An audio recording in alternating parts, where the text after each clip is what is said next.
slideshows.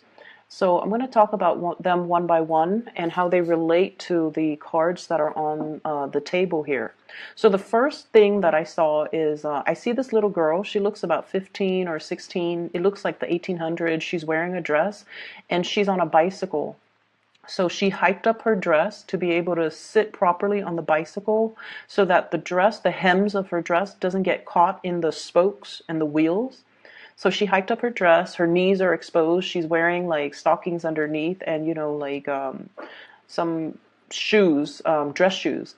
And she is just really happy with this new bicycle. So she's riding all over the village and she's going through a dirt road. And it looks like it recently rained, so there are puddles of water, rocks. So it's an uneven dirt road with a lot of mud, but she doesn't care. So she's riding through it and she got mud like all over, her dress. It kind of like got into the tires and then it splashed back on her clothes, on her hair. And she doesn't mind, like she's having a really good time. When she got home, her mom saw her, like her knees exposed and dirt all over her. Her mom gave her a scolding. So it cuts away. So what I'm feeling with this energy, it seems like, it's the 1800s, or at least it's a different time, different era, where gender roles were different, gender expectations were different, social expectations were different, what it means to be a girl, what it means to be a boy, and things like that. So her mom is sort of chastising her, like, you're a lady, you're 15, you're almost, marriage age. You're supposed to be more ladylike. You're not supposed to be a tomboy. So I feel like there are definitely societal, social, gender role expectations, or something that is, imposed by other people onto you. And it feels almost like you have outgrown it. And you feel like it's restrictive. You feel like it interferes with your life. You feel like it's interfering with your ability to really live your life and enjoy your life. So I see many of you going through this stage where you are really questioning.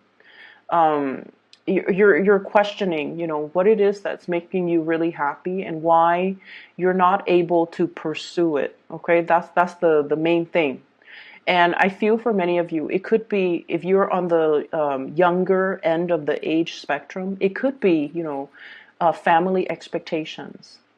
You're supposed to go to school. You're supposed to be a doctor. You're supposed to be a lawyer.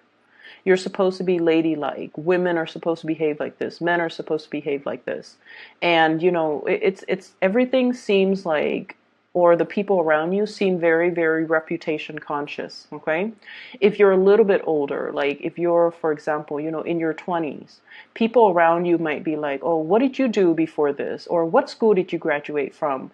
And it seems almost as if they care about these things more than you as a person. Like they care about what school you graduated from. Where did you get your degree? Where did you get your education? Who are you connected to? So it's like very reputation conscious. Okay, so the environment that you're in, you feel almost like it's either very narrow-minded or you feel that people care about all of these superficial things that don't really, at the end of the day, don't really have a lot of substance, don't really have a lot of meaning. But nonetheless, they care about these things. And so I see many of you following, and you guys are like a very fierce sign. You're not one to follow the herd.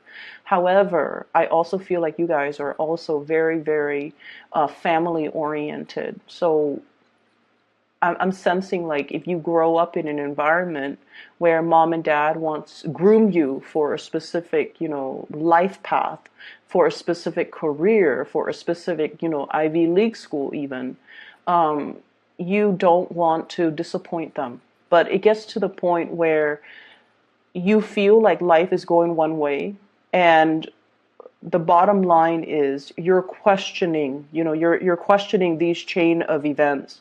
You're questioning the choices that have led you to this very moment. And you're also questioning whether or not you're just kind of like, going with the tide, or whether or not you are conscious or consciously making these decisions because they make you happy, or whether or not you are making these decisions or living a specific life path to appease other people, or it's because something that, it has always been done, tried and true. And so you kind of like took it as gospel and you didn't question it. So I see this major awakening, this major epiphany coming into the picture. Crossroads as well. Am I still happy with it? Is this all there is to life? Is this something that is meant for me? Or is this something that I just kind of found myself walking this path? But is there other, like, are there other things out there for me that can bring me more emotional fulfillment? Okay, so I see all of these question marks kind of popping up when I shuffle your cards. And I feel like the energy can be very, very liberating if you're looking to break out and go out into the world and make your mark on the world. And then on the other hand, I feel for others of you who are a little bit more status quo oriented. I also feel like some of you are a little bit scared of these changes that are coming through, things that are outside of your control, or things that you have always known to be true. All of a sudden, you're reassessing. Okay. First of all, the way this energy is coming out, this is the card that really drew my attention. Your ship's coming in, something that you have really, really, really waited for a very long time. I usually think of this as like a big opportunity, study abroad, going overseas to do some type of research work for some of you, because that did come through. So for example, you might be studying to be, a doctor, right? And you're like, oh, I'm just going to be an MD, just like a general practitioner. And then you take a course and then you're just like, you know what? Maybe I want to do public health. Maybe I want to go to pandemic zones and study like cultures and do microbiology or do epidemiology and study the transmission of diseases. And maybe I need to go to more of a tropical area or go overseas to a place where access to medicine might be very, very scarce. So your family might tell you, family expectations here. You're going to be a doctor. You're going to be like, either a general practitioner, or you're going to be a surgeon, and you're going to work in these really posh, high-end, either private practice or in a very, very prestigious hospital. And your life is going to be all set. And you're just like, actually, I really want to get into this because I want to help people.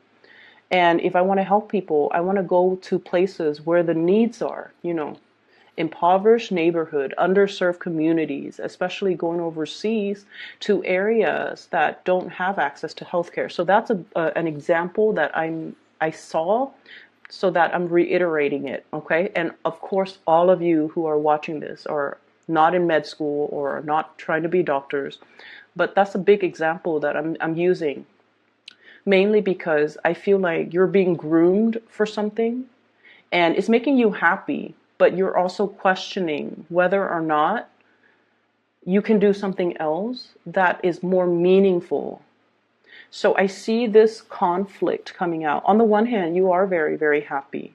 But on the other hand, you're almost operating from the Aquarius spectrum, where you're wondering, like, what is my contribution to humanity? At the end of the day, it's not so much about what I want, what's making me happy, but how can I share my gifts with the world? How can I make things better for other people?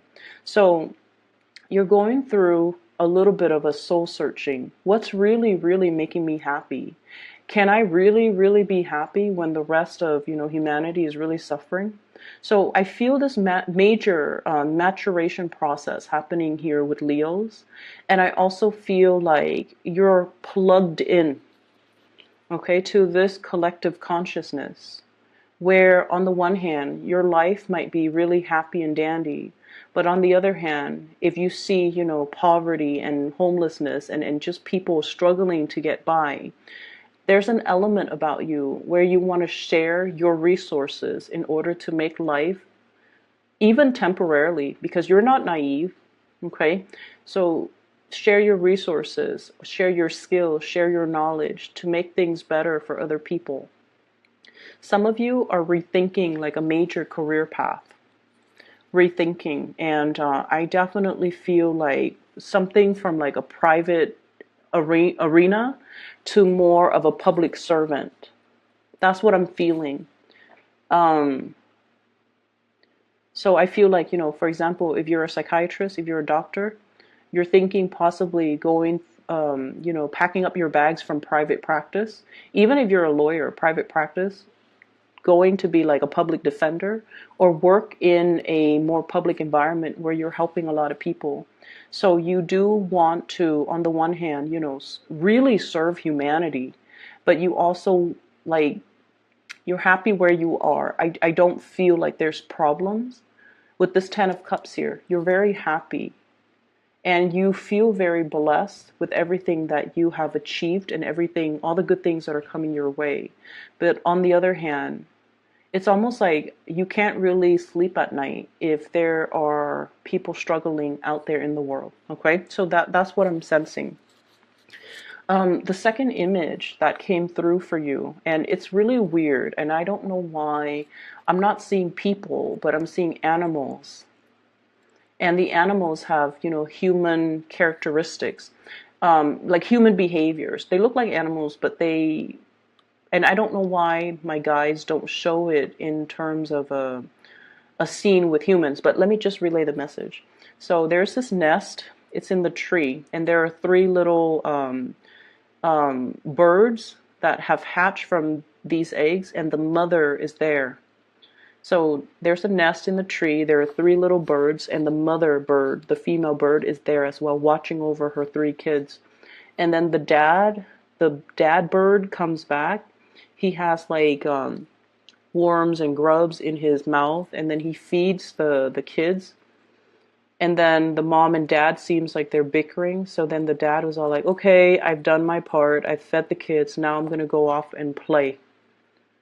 Okay, so that's like the image that I'm seeing. And that's why I question, like, why don't I see humans? Like, why isn't it just the mom with the kids? Dad comes home, gives them money, and then takes off. So what I'm feeling here is a situation where two people potentially could be staying together because of obligation, okay? Because of expectations from other people, because they're trying to keep the family unit intact, because both of these people have specific roles that are assigned to them, okay? So one person could be in charge of taking care of the kids, the other one is like, bringing home the bacon, bringing home the money. And I feel like there is even a concept with like power differential in the relationship where the person that works or the person that earns money or the person that earns more money in the relationship feel like they control the relationship. So there's an element of control here that is very deeply rooted in this spread. And I feel like you're at a point in your life where you want to be on your own. You want to be self-sufficient. You want to not have to depend on other people. So, if someone is like helping you pay for tuition, for example, and they want you to only study certain things or, graduate with a certain major, I feel like you're starting to feel the pressure, or you're starting to feel that, you know what, there's strings attached in this union, or there are strings attached in this give and take. And I feel like someone is dangling something over you and constantly reminding you, I'm doing this for your own good, or I'm doing this, or, you owe me, or remember what I'm doing for you so that later on you don't forget me. So it's like very strings attached, it's very much conditional. Okay. You have to do this in order to get that. So things are very, very conditional. And I'm starting to feel like you're feeling the weight of it. You're feeling like there is no free lunch. You're feeling as well that the other person is dangling this thing over you. And so your ability to make your own decisions might be severely limited. Okay? I'm sensing as well in a work environment. There is some type of unfairness that's coming through. First of all, I have here the Eight of Pentacles, okay, working hard, keeping your nose to the grindstone in the reverse position with the Devil in the reverse position. Some of you might physically just be like, this job is not doing it for me anymore, and I'm reassessing whether or not I want to invest more time in it. And then I also feel some imbalances in the work environment where the people that are not really doing their job, they're getting the promotions because they know somebody, because of their connections, or because of like just corruption is such a broad term, but I'm just going to use that. Favoritism, corruption, strings attached. You know, you do this for me and then I do this for you. Like I'll scratch your back and you scratch mine. So it's a very, very, from your end, Leos, it's a very unethical, toxic type of a situation. And I feel like many of you might have already left that situation waiting for new opportunities to come on the horizon for you, and you're prepared because you knew this wasn't working. And then I feel like for some of you, you might stay in a job because of the financial security. It pays the bills. And I feel almost like you've been wanting to leave for quite some time, but you know, you have family, you have people that are financially dependent on you, and it's making it harder and harder and harder. But I feel like this might be the breaking point where you start to realize your worth and you're starting to want out and seek new opportunities. Okay. And then going back to the birds, okay, the one that brings home the grubs and the worms. He's like, okay, I've done my part. Now I'm going to go off and play. So I definitely feel the weight of responsibilities, obligations, especially when it comes to child rearing, when it comes to family expectations, when it just comes to not being able to get your alone time. Okay? I see a lot of people crowded in an environment. Everything is just very, very crowded. A lot of activities, a lot of things are happening around you, and it seems like you want a moment of peace. You want some solitude. You have a lot of things that you need to get done. So for some of you, if you're working from home, there's like kids running around, or you know, family members dropping by unannounced, and the doorbell's always ringing, or text messages are constantly dinging, or your phone's always going off, or there's like animals, pets, children, just a whole barrage of activities happening around you. And take yourself to the library, take yourself somewhere else where you can get your work done.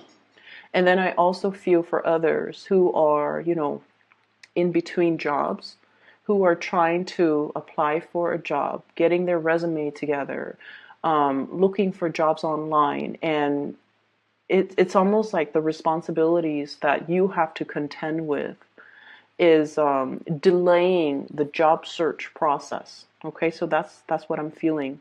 And so somebody once gave me like the best advice, and it is like the best advice I've ever heard, one of the best that I've ever heard.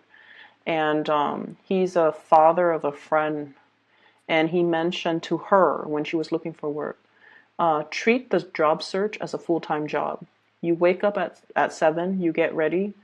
At 8, you sit at your computer, or 7 to 8, you eat your breakfast or whatever. And then at 8 to 5 p.m., you sit at your computer and you look for work. You apply for it one after the other. You take your lunch break at 12, and then you stop doing the job search at 5. And he goes, and then the next day you repeat. So you treat the whole job searching process as if it's a full-time job. And once you get yourself in a pattern, once you are responsible, once you are diligent, and I feel like, you know, that's when the serious jobs are going to be in the picture. Treat it like a full-time job. Okay? Be serious with it. And don't just bookmark it and let it sit. When something catches your fancy, apply for it right away. That way you can knock it down. And he also said, like, as well, you know, create a quota for yourself. So for example, today I'm going to apply for 5 jobs. And then until you finish those, you know, 5 jobs, applications, that's when you call it a day. And then the next day, set a quota for yourself. But either way, we have to treat it like a full-time job. And so I see some of you, you're kind of like sitting at home trying to do these job searches or trying to fix your resume or trying to apply for these job applications. And, it's not a fun process. And I see kids around you like, Mom, do you look at what I'm doing? Or Dad, look at what I'm doing. And so you're getting a lot of distractions. And so, block out some time, go to the library, go to a coffee shop with like internet, and try to take care of things from your end, and don't feel guilty that you kind of need to, be away from people. There's nothing wrong with that. You need to do what you need to do to take care of yourself first, and then, resume your life after. Okay, so that's what I'm feeling, and I do see money being a little bit of an issue for many of you. So I have here the Eight of Pentacles. Whatever that was stably coming in is no longer coming in. And then we also have as well the Two of Pentacles. This is kind of like making ends meet. Usually piecing together a few part-time jobs in order to get by, in order to make rent, in order to pay the bills at the end of the day. There's a lot of assistance coming through from family members and loved ones. I do sense that. But I feel like, while we're in this space, it's really, really, it can feel really disheartening. Okay? I do sense that. It can feel very disheartening. But they're really telling you not to cut corners and do things the right way. I have here the Wheel of Fortune. Things are going to come into the picture in divine timing. It's in the reverse right now, and so it requires a lot more discipline, a lot more diligence, and a lot more consistency from your end. We have as well the Seven of Swords, and this is strongly on top of the Wheel of Fortune. Do not cut corners. Do not take the easy way out. And you really have to commit yourself in order to create the new life or the new job, or to attract the things that you want that are actually going to be good for you. Okay? I'm going to leave it at that, Leo. So honestly, I tried to do a reading for you guys last night, and we have a lot of the repeat cards. Okay, I couldn't see any images last night, so I tried to do it again today, and when I shuffled it out, 4 of these cards were repeat. We have the Tower, the Wheel of Fortune, Seven of Swords, the Judgment card, as well as that, I think it was, no, it actually was the Seven of Pentacles that came out, waiting for a situation, but now you're no longer waiting. Your ship is coming in. And I just feel like, keep at it. Go on your journey. If you need a break away from people in order to get things done for yourself, don't feel bad, okay? This is more about breaking out of the norm, or breaking out of the mold, and finding yourself and finding whatever it is that really strikes your fancy, something that you want to do even though other people have different expectations of you. So I feel like you're carving that path, or you're paving that path for yourself, so that you can be freed and unencumbered by other people's expectations. So I will leave it at that. I hope the reading is helpful for you guys, okay?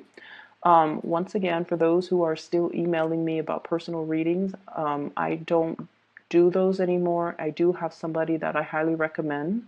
Her name is Bridget. She is phenomenal. She's very psychic, and I've used her services over the years, and I've also recommended her to my family members and my friends, and I highly recommend it if you are looking for a reader. I put a link to her scheduling webpage in the description box below, so if you want to book a reading for yourself, or so for somebody that you know, I highly recommend her, okay? So best of luck with everything, Leos. I will be back next month, okay? Take care.